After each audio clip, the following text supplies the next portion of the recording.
Samajwadi party के सांसद are के चौधरी मेरे साथ बातचीत करने के लिए मौजूद हैं। एसआईआर पे आप लोग कह रहे हैं, अखिलेश यादव कह रहे हैं कि फॉर्म सिम्बल ना भरा जाए, समय बढ़ाने को लेकर भी बड़ी असमंजस की स्थिति है। इसको आप लोग कैसे देख रहे हैं? माननीय श्री अखिलेश यादव काफी पढ़े लिखे नेता हैं और उन्होंने अध्ययन किया है। जो कह दिया वो सही है।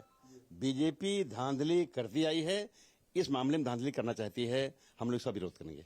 योगी आदित्यनाथ सरकार का जो दूसरा कार्यकाल था उसका ये अंतरिम बजट है, आप कैसे देख रहे हैं? योगी आदित्यनाथ का ये दूसरा बजट अंतरिम नहीं है, अंतिम है जी।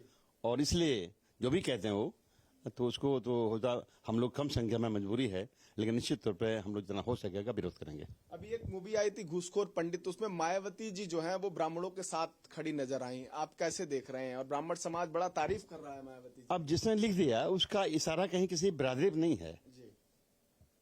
मैं भी पढ़ा लिखा हूँ और अध्ययन किया हूँ, तो अगर कोई सफाई मांग रहा है, सफाई दे रहा है तो अच्छी बात नहीं है। वो एक नाम सा है, किसी जात को इंगित नहीं करता है। उस पंडित माने विद्वान। घूसखोर पंडित का हम जिक्र कर रहे हैं, मूवी भी वापस हो गई है, लेकिन अलग अलग जो समाज हैं वो इसको लेकर प्रदर्शन कर रहे हैं। आप कैसे देख रहे हैं? यूपी में एसआईआर का मुद्दा रहा, उसके बाद यूजीसी का मुद्दा रहा, हर मुद्दे पर जातिगत समीकरण बनते हैं। आपको क्या लग रहा है? यूजीसी के बाद अब स्थिति जो है, अभी भी लोगों के अंदर उत्तर प्रदेश में नाराजगी है, आप इसको कैसे देख रहे हैं? भाई हमें लगता है लोगों को संविधान के दायरे में कहना चाहिए, बोलना चाहिए, काम करना चाहिए। जहां तक जातियों की बात है, वो तो इस देश में एक अस्थायी हो गया है और उसे खत्म करना चाहिए। ये खत्म तब होगा जब इस देश के लूटे पिटे, कमजोर, लाचार, पिछड़े पिछाड़े गए लोग भी पढ़ के बराबरी और इंसानी जिंदगी पाने लगेंगे।